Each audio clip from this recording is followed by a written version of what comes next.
चलो ठीक है, स्टार्ट कर रहा हूँ। लिखो, हेडिंग लिखो, यूक्लिड्स ज्योमेट्री।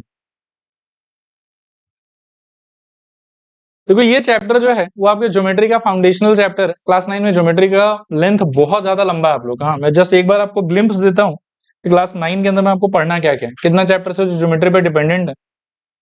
सबसे पहला चैप्टर जो हम पढ़ेंगे वो होगा यूक्लिड ज्योमेट्री। सेकेंड चैप्टर होगा lines and angles. Third chapter होगा ट्राइंगल्स। फोर्थ चैप्टर होगा क्वाड्रिलेटरल्स। फिफ्थ चैप्टर होगा सर्कल्स।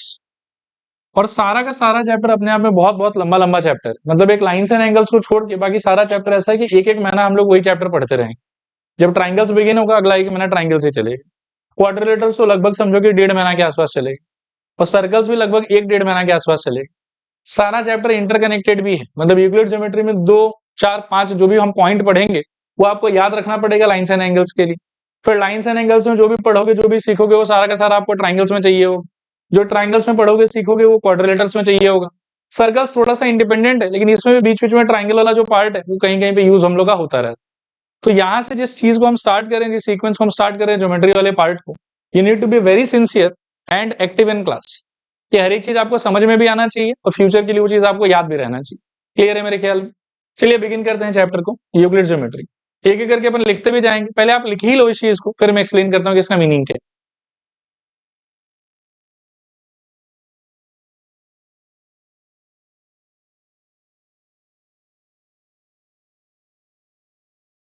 चलो ठीक है, देखो समझा रहा हूँ एक एक करके।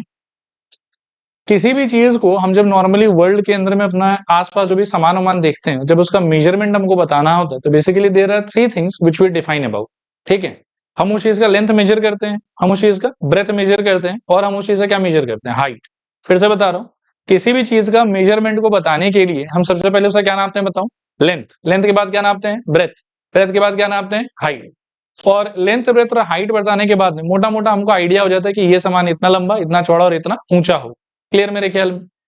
तो इन्हीं सारी चीजों के हेल्प से हम एक एक करके ज्योमेट्री का सारा चीज जो बचपन से हम ऑलरेडी एक बार पढ़ते हुए तो आ ही रहे हैं, ठीक है ना, उन चीजों को डिफाइन करेंगे। जिसमें सबसे पहले आता है पॉइंट। क्या आता है बताओ? पॉइंट। पॉइंट मैथमेटिक्स के हिसाब से एक ऐसा चीज है जिसका ना तो लेंथ होना चाहिए, ना ही ब्रेथ होना चाहिए, और ना ही हाइट होना चाहिए। फिर से रिपीट करो, पॉइंट कैसा चीज है बताओ? लेंथ नहीं होना चाहिए, ब्रेथ नहीं होना चाहिए, और हाइट भी नहीं होना चाहिए। अब पॉइंट को आप एक डॉट से रिप्रेजेंट करोगे, और टेक्निकली वो डॉट जितना छोटा हो उतना अच्छा। मान लो कि ऐसा कुछ बना दिया, शायद दिख भी नहीं रहा होगा आप। ठीक है, अब अगर सपोज करो कि आपको मैं एक डॉट बनाऊं थोड़ा मोटा सा, और जो आपको दिखने लग जाए, मान लो कि ऐसा बनाओ ये आपको दिखने लग जाए, तो टू बी ऑनेस्ट ये एकदम बढ़िया वाला पॉइंट नहीं है। क्यों पॉइंट नहीं है?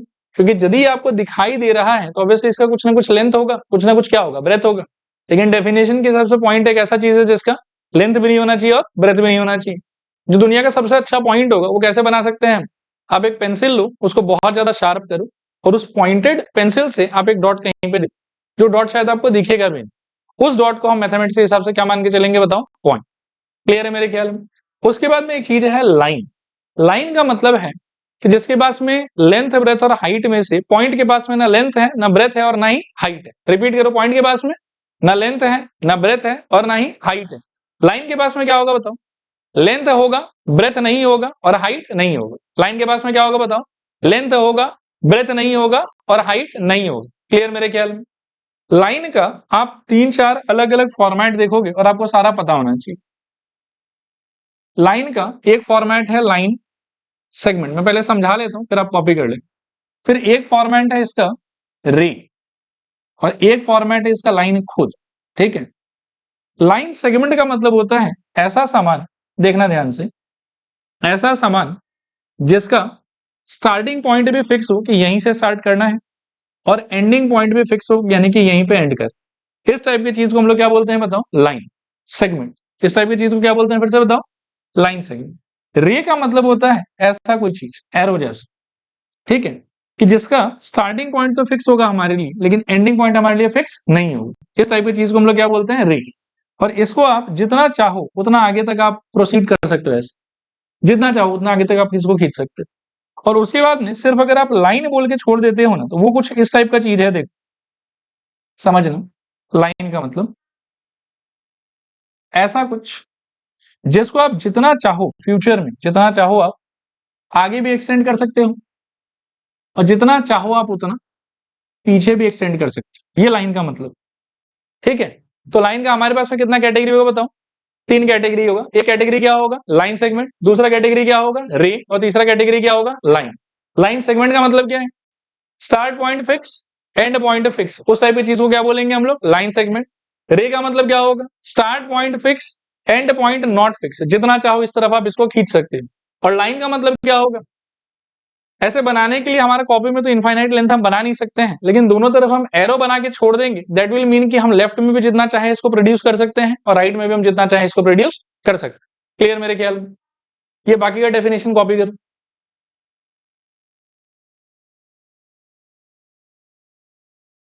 हो गया मेरे ख्याल में। आगे देखो, अगला दो डेफिनेशन है प्लेन और पैरेलल लाइंस। लाइन सेगमेंट और रे तक का पार्ट क्लियर है मेरे ख्याल में। केवल मेरे को तीनों के बीच का डिफरेंस बताओ फिर से। लाइन सेगमेंट का स्टार्टिंग भी फिक्स होगा और एंडिंग भी फिक्स होगा। रे का स्टार्टिंग फिक्स होगा, एंडिंग फिक्स नहीं होगा। और लाइन का ना तो स्टार्टिंग फिक्स होगा और ना ही एंडिंग फिक्स होगा।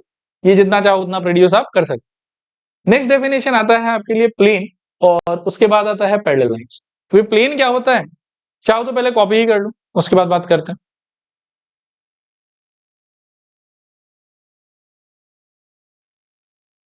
देखो यहाँ देखो, प्लेन का मतलब क्या है? प्लेन का मतलब है एक यूनिफॉर्म सरफेस, ठीक है ना?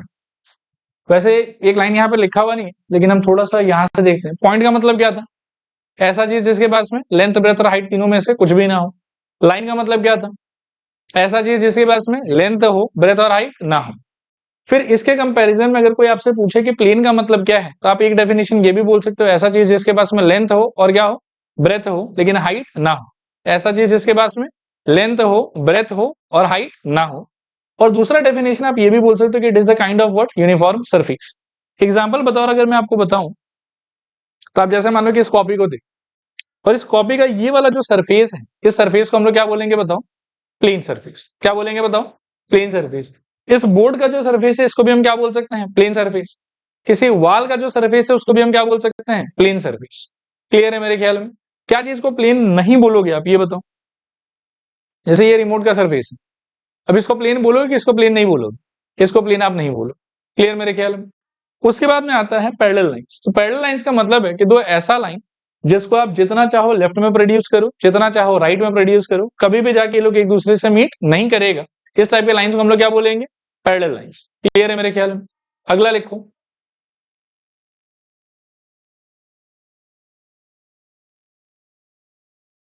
देखो यहाँ देखो, इंटरसेक्टिंग लाइंस काफी मतलब नाम ही अपने आप में सब कुछ बता रहा है कि क्या होना है। इंटरसेक्टिंग लाइंस का मतलब दो ऐसा लाइन जिनके पास में मीटिंग पॉइंट कितना हो बताओ? एग्जैक्टली एक मीटिंग पॉइंट। ठीक है ना? पैरेलल लाइंस के पास में मीटिंग पॉइंट कितना था? 0। और इंटरसेक्टिंग लाइंस के पास में मीटिंग पॉइंट कितना होगा? 1। चलें आगे। इंटरसेक्टिंग लाइंस के बाद में लिखो कोइंसिडेंट लाइंस। कोइंसिडेंट लाइंस इसको भी लिख लो।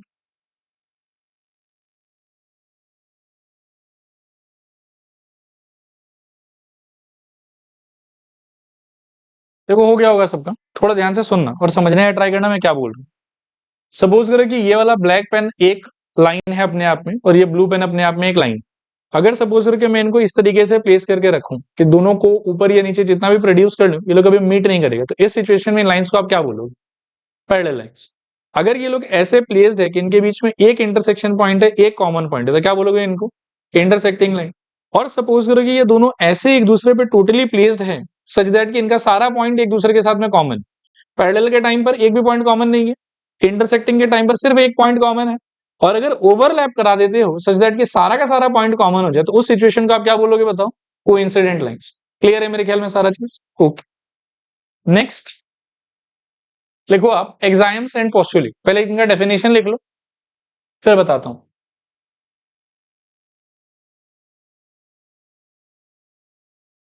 चलो यहां देखो, समझते हैं पहले। एग्जाम और पोस्टुलेट दोनों का ही बेसिक मतलब अगर मैं बताऊं ना, तो बेसिक मतलब इनका ये होता है कि ऐसा फैक्ट जिसको हम ट्रुथ मान रहे हैं लेकिन बिना कोई सबूत के। ऐसा कोई भी फैक्ट जिसको हम सच मान रहे हैं कि अच्छा हाँ ऐसा होगा, लेकिन हमारे पास में उसको प्रूफ करने के लिए सबूत नहीं है कोई। ठीक है? एग्जाम का डेफिनेशन देखो, axiom are universally accepted statements which do not have any proof. ठीक है, फॉर एग्जाम्पल मान के चलो ये एग्जैक्टली एग्जाम की कैटेगरी में फॉल नहीं करेगा, लेकिन मुझे श्योरिटी है कि मतलब आप लोग में से कोई जाके कभी चेक नहीं किए हो। Sun rises in the east, ये तो हम लोग सब लोग बचपन से सुनते आ रहे हैं। कभी आपने चेक किया कि सच में वो ईस्ट से निकल रहा है कि वेस्ट से निकल रहा है? वैसे जाके चेक करोगे तो प्रूफ हो जाएगा कि हाँ वो ईस्ट से ही निकलता है और वेस्ट में जाके वो सनसेट होता है। लेकिन कभी चेक किया कि नहीं चेक किया? चेक तो नहीं किया शायद, फिर भी इसको सच तो मानते ही हो ना। तो इस टाइप का ही कोई भी चीज जिसको साबित करने के लिए हमारे पास में एग्जैक्टली कोई प्रूफ वगैरह नहीं रहे, फिर भी हम उसको बचपन से ही मतलब कि सच बोल के मान लेते हैं कि ऐसा तो होता ही हो। ठीक है, तो उस टाइप की चीजों को क्या बोला जाएगा बताओ? एग्जाम। तो एग्जाम को अगर आपसे पूछे कि एग्जाम क्या होता है, तो आप बोलो बिना सबूत वाला सच। क्या बोलोगे बताओ? बिना सबूत वाला सच। सबूत नहीं है फिर भी वो क्या है? सच है। उसको क्या बोलेंगे हम लोग? एग्जाम। पॉस्टुलेट भी मोटा मोटा वही है, बिना सबूत वाला सच। ठीक है, एग्जाम लेकिन क्या है कि ऐसा कुछ सच है जिसको हम रियल लाइफ में भी यूज कर सकते हैं, ज्योमेट्री में भी यूज कर सकते हैं और कहीं और भी यूज कर सकते हैं। मतलब ये बहुत जगह यूज होता है, इसका फ्लेक्सिबिलिटी। पॉस्टुलेट का क्या है कि ये भी सच है बिना सबूत का, लेकिन इसका सच जो है वो सिर्फ और सिर्फ ज्योमेट्री के सिचुएशंस में ही यूज कर पाओगे, इसको आप रियल लाइफ में यूज नहीं कर पाओगे। ठीक है, so if I ask you कि व्हाट इज एग्जाम, तो क्या बोलोगे? बिना सबूत का सच जो रियल लाइफ में भी यूज हो सके, ज्योमेट्री में भी यूज हो सके और हर जगह यूज हो सके। पॉस्टुलेट क्या है बताओ? बिना सबूत का सच जो सिर्फ कहां यूज हो सके? ज्योमेट्री में यूज हो सके। एक बार फिर से बताओ एग्जाम क्या है? बिना सबूत का सच जो रियल लाइफ में भी यूज हो सकता है, ज्योमेट्री में भी यूज हो सकता है, हर जगह यूज हो सकता है। पॉस्टुलेट क्या है बताओ? बिना सबूत का सच जो सिर्फ कहां यूज हो सकता है? ज्योमेट्री में यूज हो सकता है। रिपीट करूंगी, हो जाएगा?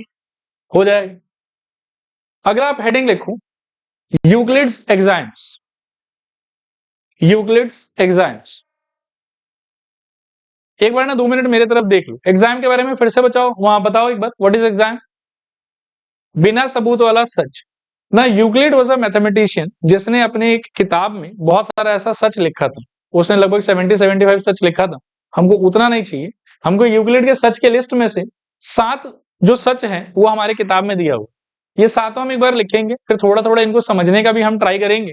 और आपको क्या करना है कि इन 7 में से ना कम से कम किसी 3 को या 4 को आप एकदम लर्न कर लेना वर्ड बाय वर्ड। एग्जाम में क्वेश्चन आपके पास में ऐसा ही आएगा कि राइट 2 एग्जाम्स ऑफ यूक्लिड। ठीक है, ये सपोज करो कोई सिचुएशन आपको दिया हुआ रहेगा और पूछेगा कि ये सिचुएशन अगर ट्रू है तो इसमें यूक्लिड का कौन सा एग्जाम अप्लाई हो रहा है। इस तरीके से क्वेश्चन आएगा आपके पास में। तो आपको एग्जाम समझ में भी आना चाहिए, लेकिन एटलीस्ट 3 एग्जाम आपको एज इट इज याद भी होना चाहिए। क्लियर मेरे ख्याल में? पहले आप कॉपी करो, फिर एक एक करके एक्सप्लेन करना स्टार्ट करता हूं।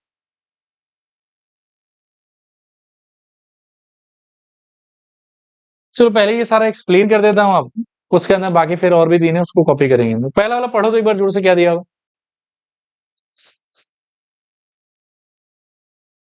इसका मैं एक एग्जांपल आपको देता हूं। मान लो कि 3 दोस्त हैं, ए, बी और सी। मुझे ना ये नहीं पता कि ए का एग्जैक्ट हाइट कितना है, बी का एग्जैक्ट हाइट कितना है और सी का एग्जैक्ट हाइट कितना है, ये मैं नहीं जानता। लेकिन तीनों को मानो कि एक लाइन से जब कभी खड़ा किया फोटो खींचने के लिए या बात करने के लिए या कोई भी चीज के लिए, तो देख के ऐसा समझ में आ रहा है कि तीनों का हाइट ना एक जैसा ही। तो इसमें मैं आपसे ये बोलना चाहता हूँ कि अगर सपोज करो कि एबीसी 3 दोस्त है, सच दैट ए का हाइट बी के हाइट से पूरा मैच करता है, कितना है मुझे नहीं पता, लेकिन दोनों को खड़ा करने से दिखाई देता है कि दोनों का हाइट क्या है? सेम। और ऐसा है कि बी का हाइट सी के हाइट के साथ में भी मैच करता है। तो यहां से कहने कंक्लूड कि ए का हाइट और सी का हाइट भी इक्वल होगा। मतलब सपोज करो कि 3 दोस्त है एबीसी, मैंने फर्स्ट टाइम मीटिंग के लिए ए और बी को बुलाया, वो लोग मेरे सामने में खड़ा था, I was able to notice कि ए का हाइट और बी का हाइट सेम दिख रहा था मेरे। फिर क्या कि ये लोग दोनों चला गया और मैंने बी को बोला कि जाओ सी को अपने साथ बुला के ले आओ, ए को क्लासरूम में बैठने के लिए बोल। तो बी और सी उठ के आ गया मेरे पास, अब मैं बी और सी से बात कर रहा हूँ एंड आई कैन सी कि बी और सी का हाइट भी सेम। तो from these 2 situations can I conclude कि ए और सी का हाइट भी सेम रहेगा। आ रहा बात समझ? तो इस पे ये जो आप बोलोगे कि ए और सी का हाइट सेम रहेगा, वो आप ये वाले एग्जाम के वजह से बोलो कि things which are equal to same thing are also equal to one another. देखो क्लियर है कि नहीं क्लियर? आया समझ, नहीं आया समझ? रिपीट करूं, हो जाएगा? हो जाएगा। सेकंड वाला पढ़ो क्या है? added to equals then the results are equal। एक बार और पढ़ो। if equals are added to equals then the results are equal। इसका क्या मीनिंग है? देखो मानो कि आपके पास में 2 अलग अलग वेरिएबल है x और y।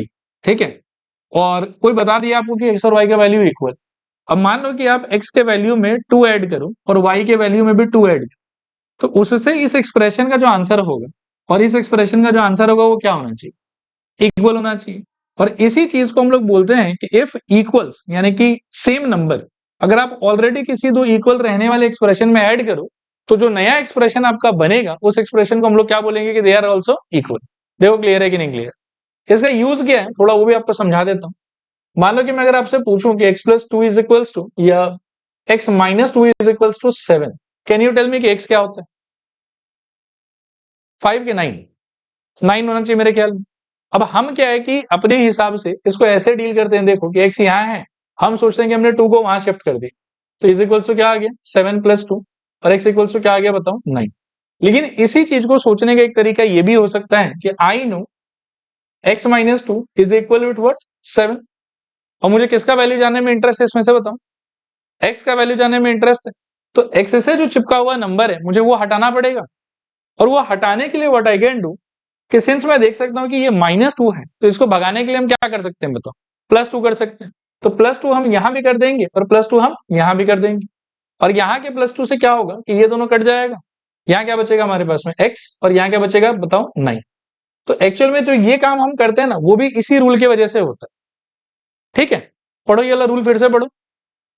If equals are added to equals then the results are equal. फिर से रिपीट करो, if equals are added to equal then results are equal. Clear है मेरे ख्याल में? थर्ड वाला पढ़ो क्या दिया हुआ, if equals are subtracted from equals then the results are equal. इसका भी एप्लीकेशन कुछ इसी टाइप का है कि मान लो कि कोई दो आदमी है एक्स और वाई और बोला हुआ कि वो लोग इक्वल है, तो दोनों में से अगर आप सेम नंबर सबट्रैक्ट करते हो दोनों साइड से तो जो आंसर निकलेगा ना इसका और इसका उसको भी आप बोल सकते हो कि आपस में क्या रहेगा इक्वल। इसका भी एप्लीकेशन आप देख सकते हो, मान लो कि कभी आपके पास में रहे x plus two equals to 7 दिया हो, अब हम तो फटाक से इसको बोल देते हैं कि ऐसे सॉल्व हो जाएगा सर कि 2 को वहां शिफ्ट कर दीजिए 7 माइनस 2 आंसर कितना आ जाएगा 5। लेकिन इसके पीछे का जो मैथमेटिक्स है ना वो मैथमेटिक्स यही है कि सिंस x प्लस टू और 7 अपने आप में पहले से इक्वल है तो मैं अगर दोनों साइड से कुछ सब्ट्रैक्ट करूं तो भी जो आंसर आएगा वो आंसर आपस में क्या होना चाहिए, इक्वल होना चाहिए। और जानबूझ के सिंस मुझे x को एक्सट्रैक्ट करने में इंटरेस्ट है, x का वैल्यू निकालने में इंटरेस्ट है और इससे चिपका हुआ प्लस टू, तो यहाँ 2 को भगाने के लिए मैं क्या करूंगा जानबूझ के माइनस टू, तो मैं x plus to minus two और उधर भी कर दूंगा 7 माइनस टू। ये लोग दोनों पहले से आपस में क्या था इक्वल था, तो माइनस टू करने के बाद में जो आंसर निकलेगा दोनों साइड से वो भी आपस में क्या होना चाहिए, इक्वल होना चाहिए। यहाँ आप देखोगे कि 2 2 कट गया, क्या है बताओ, x इक्वल्स टू 7 माइनस 2 का आंसर 5। ये हमारा आंसर। देखो क्लियर है कि नहीं क्लियर? क्लियर मेरे ख्याल में? एक बार फिर से पढ़ो, थर्ड वाला क्या है, if equals are subtracted from equals then the results are equal. Last वाला पढ़ो एक बार क्या दिया।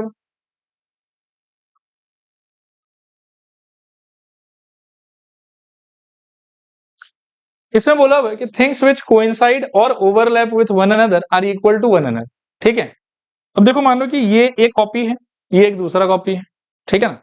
मुझे नहीं पता कि इसका साइज क्या है, मुझे नहीं पता कि इसका साइज क्या है, लेकिन अगर मान लो कि मैं इन दोनों को एक दूसरे पे अच्छे से मान लो कि सेट करने का ट्राई करूं तो मुझे दिख रहा है कि हाँ भाई बढ़िया से सेट हो रहा है, सही है ना। इंडिविजुअली दोनों कॉपी का लेंथ ब्रेथ मुझे पहले भी नहीं पता था, मुझे अभी भी नहीं पता, लेकिन अगर मैं ऐसा होता हुआ देख लूंगा तो I can very surely claim कि दोनों कॉपी का साइज सेम। देखो ये समझ में आ रहा है कि नहीं?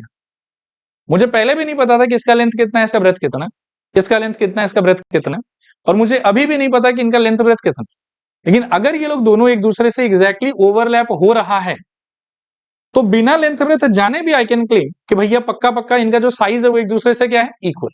वही चीज ये आपको समझाने का ट्राई कर रहा है कि दुनिया का कोई भी दो अलग अलग चीज अगर एक दूसरे से अच्छे से ओवरलैप हो जाता है दैट मीन्स कि दोनों का साइज आपस में क्या रहा होगा, इक्वल।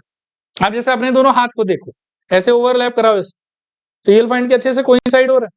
अब जिनका कोइंसाइड नहीं हो रहा है उनका हाथ का साइज सेम नहीं है, लेकिन जनरली एक इंसान का सेम रहता ही। अब किसी का मानो कि यहाँ से छठा उंगली निकला हुआ है तो वो जब ओवरलैप कराएगा तो उसका नहीं करेगा, तो उसका हाथ का साइज सेम नहीं है। या मैं अपने हाथ के साथ में आप लोग में से किसी हाथ का कंपेयर करके देख लो तो उस टाइम पर भी छोटा बड़ा हो जाएगा, एग्जैक्टली ओवरलैप हम लोग का नहीं हो पाएगा। आया बात समझ? क्लियर ये वाला पॉइंट? अभी बिना देखे मेरे को जल्दी जल्दी आप ये चारों पॉइंट एक बार रिमाइंड करो फिर हम आगे बढ़े। पहला पॉइंट क्या था बताओ, things which are equal to one another, नहीं sorry, things which are equal to same things are equal to one another. दूसरा पॉइंट क्या था, if equals are added to equals then the results are equal. Next, if equals are subtracted from equals results are equal. फिर things, if two things are coinciding और overlapping then they are equal to one another. Clear मेरे ख्याल में? अगला point copy करो फिर समझाता हूं, करो फटाफट।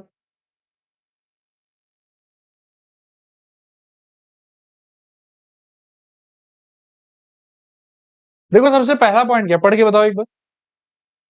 The whole is greater than the part. इसका एक्सप्लेनेशन क्या हो सकता है? देखो मान लो कि आपका बर्थडे है, ठीक है, और आपके बर्थडे में मान लो कि 1 kg का एक केक आया, ठीक है, 1 kg का एक केक आया। आपके बर्थडे में आपका बेस्ट फ्रेंड आया एंड यू आर प्लानिंग कि आप अपने बेस्ट फ्रेंड को सबसे बड़ा वाला टुकड़ा जो है वो काट के खिला दो। अब आप कितना ही बड़ा टुकड़ा काट लो, लेकिन फ्रेंड के प्लेट में जो केक आप डालोगे वो 1 kg से ज्यादा हो सकता है क्या? अगर पूरा केक ही 1 kg का था तो आप मैक्सिमम से मैक्सिमम क्या कर सकते हो? फ्रेंड को कितना केक खिला सकते हो? 1 kg। लेकिन अगर उसमें से कोई पार्ट काट के निकाला और कुछ अगर छोड़ भी दिया तो ऑब्वियसली जो आपका वाला पार्ट है वो 1 kg से क्या होगा? कम होगा। ये बात समझ में आया? वही चीज ये बोलने का आपको ट्राई कर रहा है कि जो पूरा है वो हमेशा उसमें से कटे हुए किसी पार्ट के कंपैरिजन में क्या रहेगा? बड़ा। The whole is greater than the part. Clear मेरे ख्याल में? अगला पॉइंट पढ़ो क्या है। जैसे इसमें था ना कि if equals are added to equals in the results are equal. मैं इसका और भी जनरल स्टेटमेंट अगर आपको समझाऊं कि if equals are multiplied by equals then the results are equal. और ये स्पेसिफिकली कौन से नंबर के मल्टीप्लिकेशन के लिए बोल रहा है? 2 के लिए। कि अगर कोई दो चीज पहले से एक दूसरे से इक्वल है, मान लो कि x एक नंबर है, y एक नंबर है, they are equal to one another, तो आप x को भी 2 से मल्टीप्लाई कर दो और y को भी 2 से मल्टीप्लाई कर दो। इस सिचुएशन में जो आंसर निकलेगा वो दोनों आंसर भी एक दूसरे से क्या होगा? इक्वल।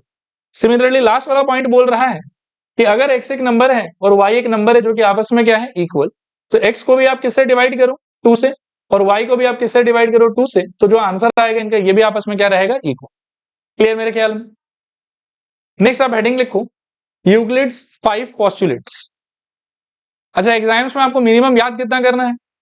3। जो 3 आपको सही लगे वो 3 आप याद कर लेना। नेक्स्ट आप हेडिंग लिखो, यूक्लिड्स 5 पोस्टुलेट्स। ये स्टेटमेंट भी कॉपी कर लो फिर एक्सप्लेन करता हूं।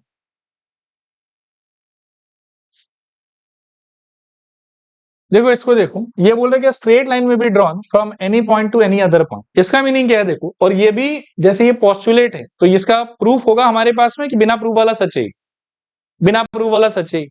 बाकी सच थोड़ा फील कर रहे हैं, ट्राई कर सकते हैं। अ स्ट्रेट लाइन में be drawn from any one point two any other point.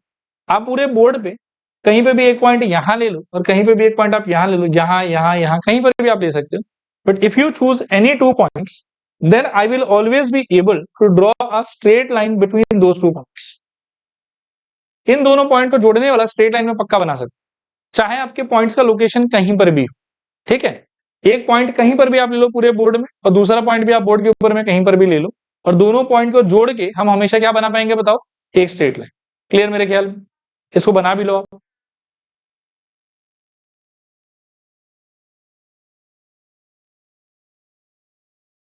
अगला पॉइंट लिखो,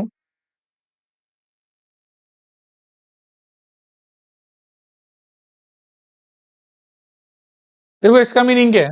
इसका मीनिंग है कि अगर आपके पास में कोई भी सपोज करो कि ऐसा लाइन सेगमेंट जैसा कोई सामान है जिसका स्टार्टिंग पॉइंट भी फिक्स है और एंडिंग पॉइंट भी फिक्स है, इसको अगर आप चाहो तो लेफ्ट और राइट में जितना आपका मन करे आप उतना प्रोड्यूस कर सकते हो, उधर भी और इधर भी। ये बोलना चाह रहा है आपसे कि terminated line can be produced infinitely. बना लो इसको। थर्ड पॉइंट लिखो, a circle can be drawn taking any point as centre and any length as radius. A circle can be drawn taking any point as centre and any length as radius.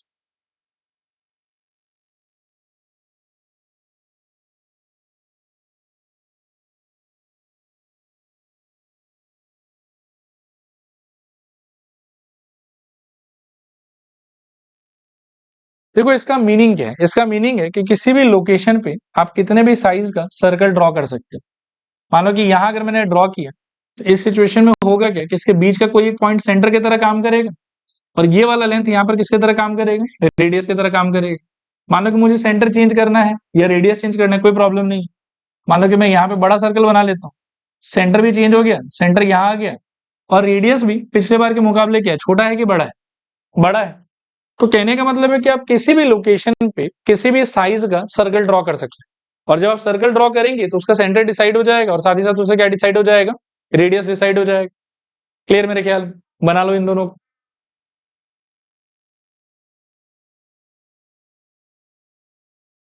अगला point लिखूं,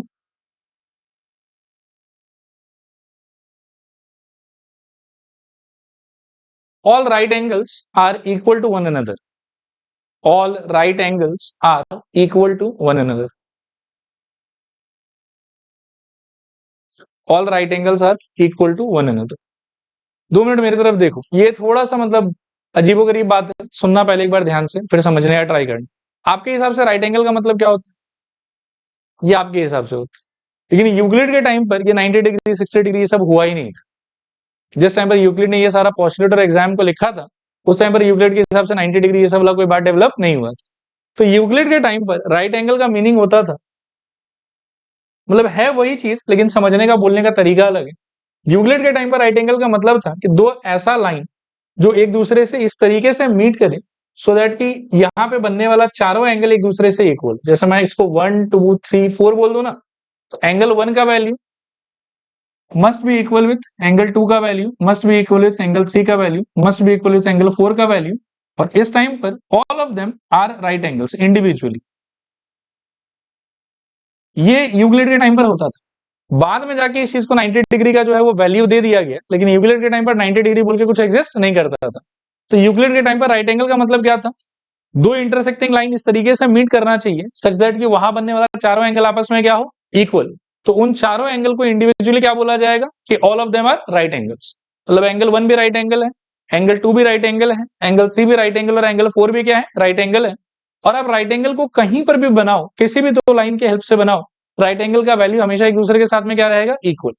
मान लो कि मैंने यहां पर draw किया right angles को, suppose करो कि मैं कलर चेंज करके यहां पे कुछ राइट एंगल बनाने का ट्राई करूं इस तरीके से, तो यहां पर भी जो राइट एंगल का वैल्यूज आएगा ना, वो वैल्यूज वो वाले राइट एंगल के वैल्यू से क्या रहेगा, इक्वल। ऐसा यूक्लिड बोलना चाहता था।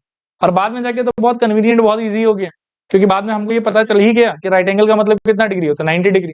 तो जहां कहीं पर भी दुनिया में राइट एंगल आएगा उसका वैल्यू कितना हो जाएगा, 90 degree. So it is quite obvious कि all the right angles are equal to one another.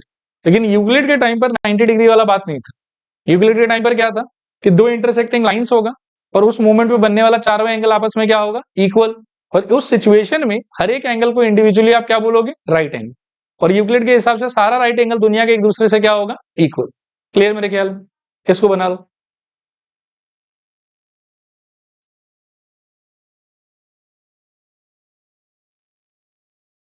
चलो आज के लिए इतना ही ऑफिशियल।